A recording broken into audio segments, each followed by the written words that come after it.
What's up everybody, Chris Gault here, Healthy Living with Chris Gault. Today we're going to talk about simple habits that will improve your life, and we're going to talk about it right now.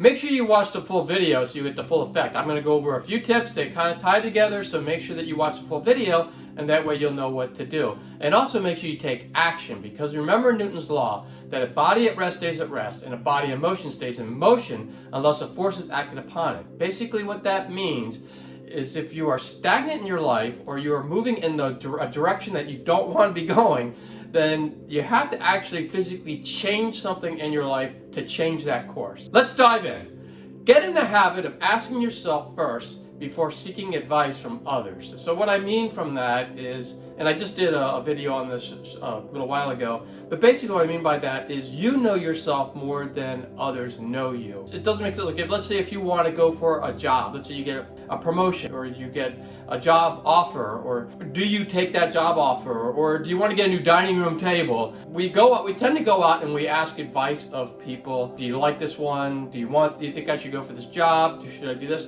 But the reality is you know yourself more than they do. If you ask their opinion, all you're going to get from them is what they want for themselves, because that's who they are. They're looking at it from their point of view.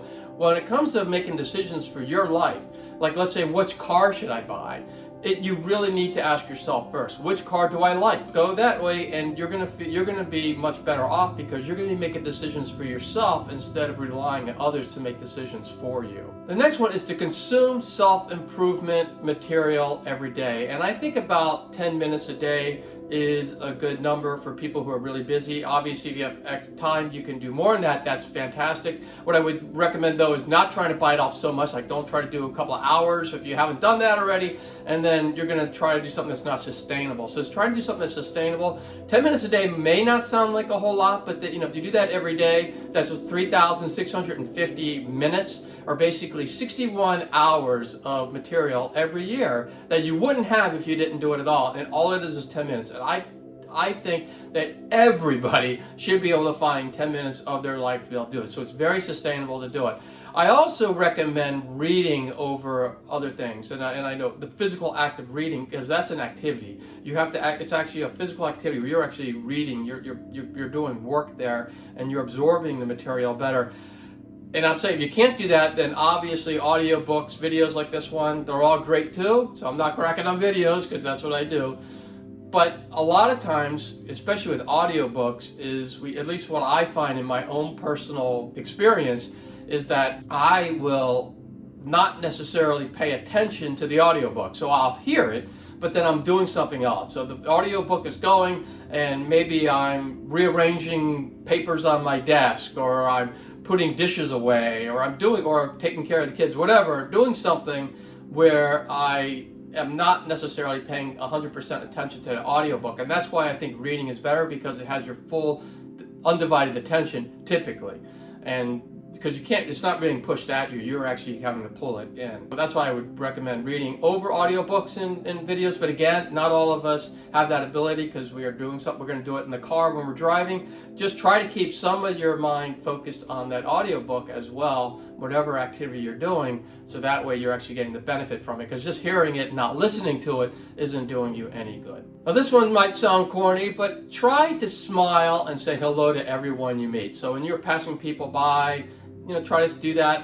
When I'm walking the dog, I do that. When I'm running, I'll say hello to everyone I run by. Some people say hello back, some people don't say hello. But I really think that it's good for you, it's good for them, and it's good for the world. And I'll explain that. It's good for you because it's just going to make you feel better if you are out there saying hello to everybody. And it also helps you build some sort of connection with someone, even if they don't talk back, because you're just acknowledging that person as being there. Now, if they say hello back, you've made a connection, even though it might just be for a couple seconds and you may never see that person again. You've made a connection with that person, and you are accepting that person, and they are accepting you. And that's so much better than not doing it. And the way this world has been lately, especially in the country of the United States, where the world's been a little bit divisive, it just will help bring people together as opposed to separating things. And the thing we should focus on more is what we have in common as opposed to what we don't have in common.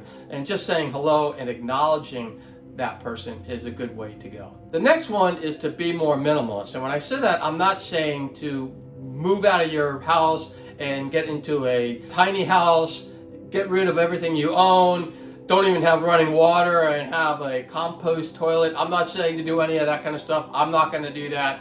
But what I'm saying is that have less material things and really try to have the material things that you do need to have, as opposed to just a bunch of stuff lying around. And I really learned this lesson because about a year or so ago, I moved from Maryland to California, and that's about 3,000 miles. And I also moved from a house that was about twice the size of the one that I live in now. And in doing that, I had to get rid of a lot of stuff. And because one thing was, I had a lot of stuff that just wasn't going to fit in the next house. The other reason was that moving this stuff 3,000 miles was going to cost more than what the stuff was worth in a lot of cases. So I got rid of a lot of stuff. And not only was it liberating because I didn't have to worry about this stuff anymore, but it also made me feel good because there are things in there, especially clothes and stuff like that, where I never even, it's been years since I wore certain things.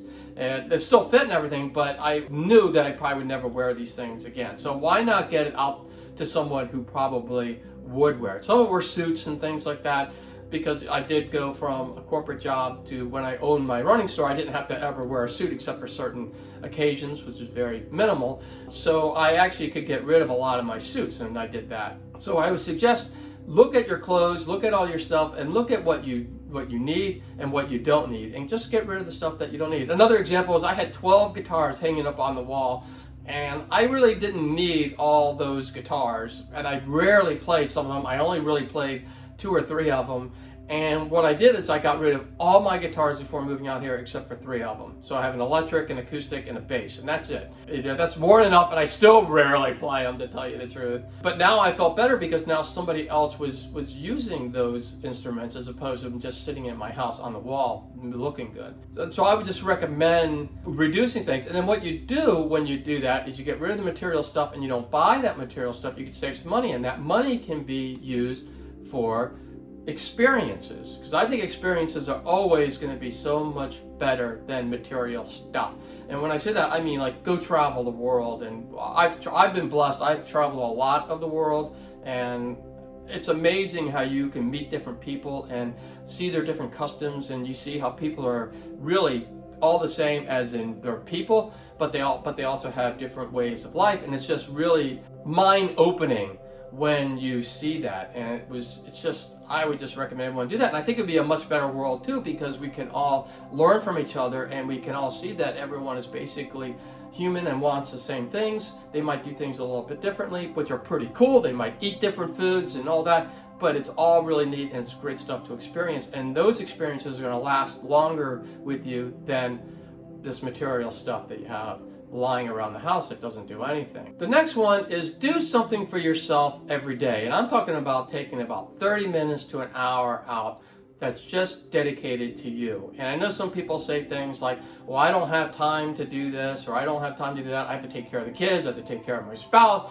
I have to, take care of my parents. Whatever it is that you're doing, you got to find time for yourself. And 30 minutes to an hour, doing something like either exercising or eating healthy or meditating, relaxing, doing something that's stress relieving, maybe listening to music, you deserve it. But not only that, you want to be around for others too. Like you say, you want to help all these people out, but you're not going to be around if you're not taking care of yourself. And it's almost like when you're in the airplane, the air comes out of the plane and those things drop down. Unfortunately, if you ever have to do that, hopefully no one here has to ever do that, you have to put this thing up to your mouth and breathe. Before you put one on somebody else, you put it on yourself, because if you put it on somebody else, or you try to put it on somebody else, you might pass out before you get it on there, and then you can't help anybody. So that's why the reason is to take care of yourself first, so that you are able then to take care of others. Make sure you get that time in every day. And I know some people are going to say, no, I don't have the time for it. You got to make the time. 30 minutes to an hour, you got to make that time for yourself every day. And the last one kind of is the other way, and that is to do something for someone else every day. And that is some sort of like an act of kindness. Maybe you forgive somebody who you have been angry towards for something that they've done. Maybe you help someone in need, you see that homeless person and maybe they just need a couple of bucks to go get a meal, or maybe you go buy them a meal, or just be there for a friend, spouse, or family member who is just having a bad day, and don't judge them, and maybe don't even try to solve their problem, because a lot of times that's not what they want. What you do is you just listen to them and just show them empathy, and they are going to feel much better. You're going to feel much better because you could be helping them out, and it just would be a much better world again if we can show active kindness and help each other out. The world doesn't revolve around just us. It's combined of everybody out there, and I just think it would just not only help you out and improve your life, but also improve the lives of those around you, which again would then help you out again. Because if you're surrounded by people who are happy and healthy and positive, you're going to end up being more like that than if you're hanging around people who are negative and you're feeding into that negativity. And that's all I have for this video. And if you have any other ideas that you'd like to share, or if you have any other ideas on how to help people live a better life, pop them in the comments below and I'll join you there shortly. We can all learn from each other, so I really do appreciate that.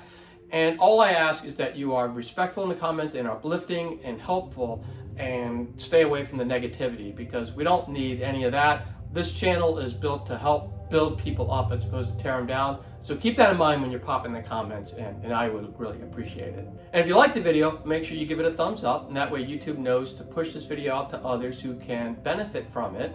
And if you haven't already, make sure you subscribe to the channel and ring that bell notification, and that way you'll be notified every time I drop a healthy living video. Currently I drop them every Thursday and every Sunday, so it's 2 full-length videos I pop out every week, and then I will also put up some shorts. I just scatter those around. All the videos are going to be some sort of healthy living, so that's what the channel is about lifting people up. So make sure you do subscribe, and that way you'll be notified. And also, if you know anybody who can use healthy living videos like this one, make sure you share this video with them and the channel so they can join in on all the fun. And for more tips on living a happier, healthier life, 2 videos are going to pop up any moment, and you can click on any of those videos and you can continue your happy, healthy living journey. And I will see you all next time.